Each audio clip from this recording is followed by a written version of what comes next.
Everything in life requires us to communicate well, to be able to take our ideas from our head and transport them magically to someone else's head. I learned that as I was going through life, and you know this intrinsically, like I need to be able to hold a conversation. I need to be able to tell people how I feel. We know this. However, until I got into my 30s, I didn't realize just how huge this was because you need to be able to communicate everything. You need to be able to have a great conversation, to just have friendships, to have a partner.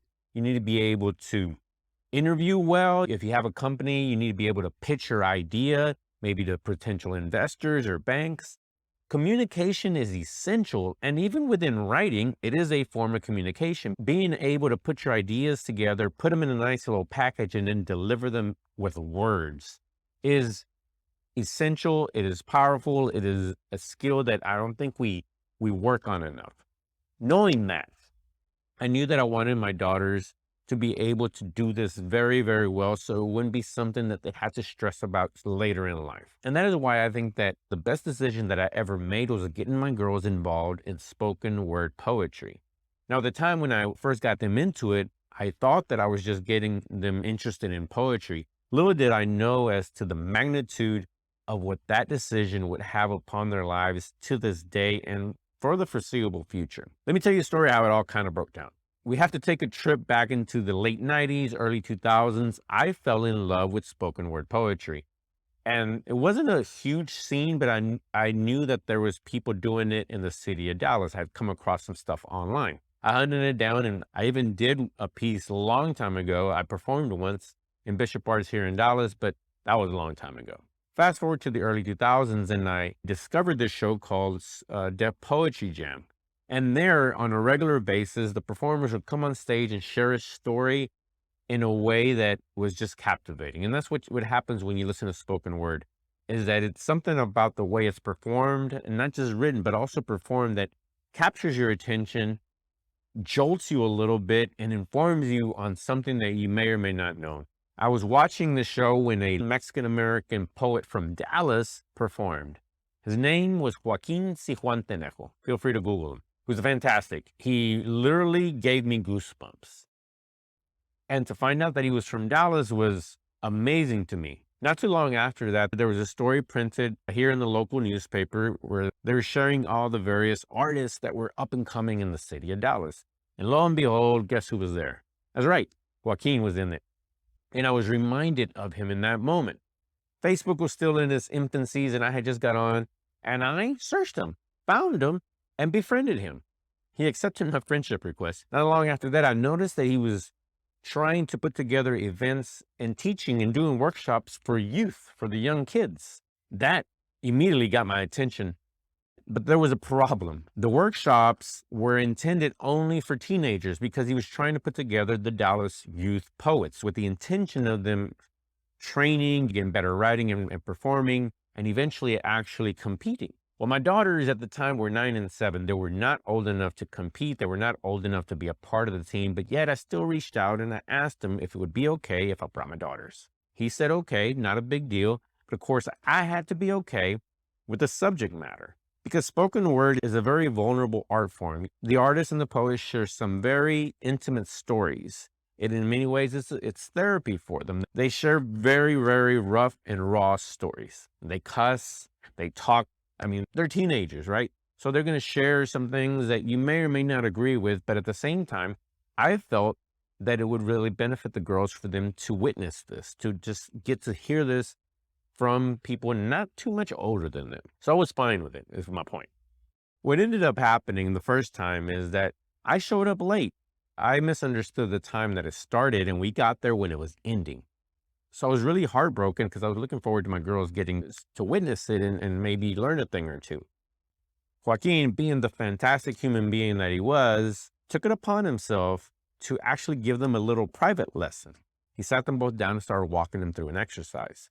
He literally did not have to do that. I was not expecting anything like that. But in that moment, he didn't know that then. I didn't know that then. Nobody knew this. But in that moment, he planted the seed that would blossom 12 years later. My youngest was a little timid. She tends to be a little more reserved when she first gets introduced to a new idea, but my oldest took it on right away. We continued to come for years, even though they could not compete. They did every exercise, they did every performance. My youngest, one of the poems that still comes to mind, one of her first pieces that she literally would perform on stage was about lettuce. It was titled Lettuce.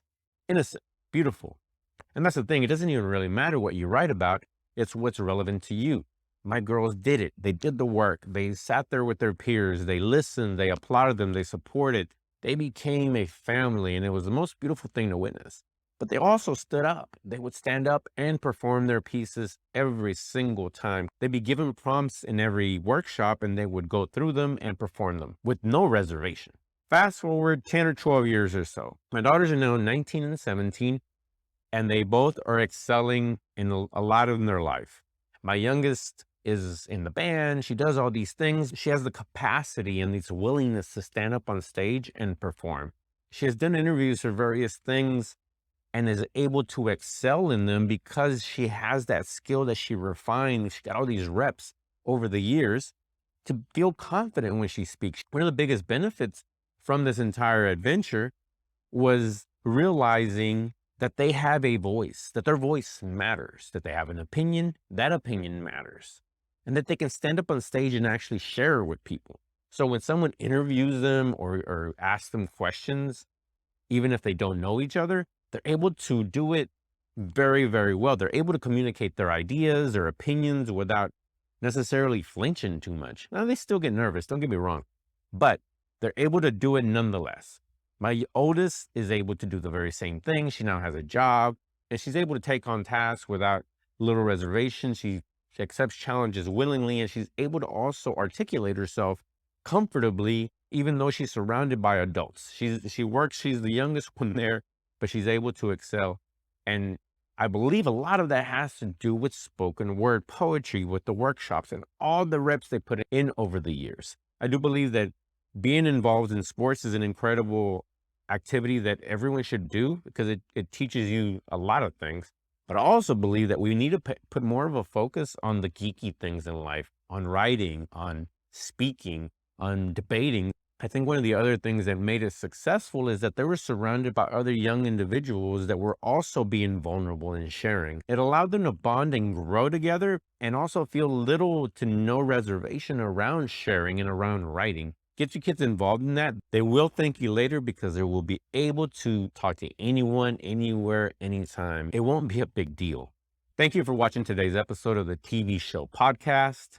My name is TV. Obviously, if you like this episode, then I think you really will like this one where I talk about the time we accidentally started a chess club. There's another activity that I got my girls involved early on that is still paying off dividends today. So check it out right there. Make sure to subscribe, like this video, do all that good stuff. And until next time, bye-bye.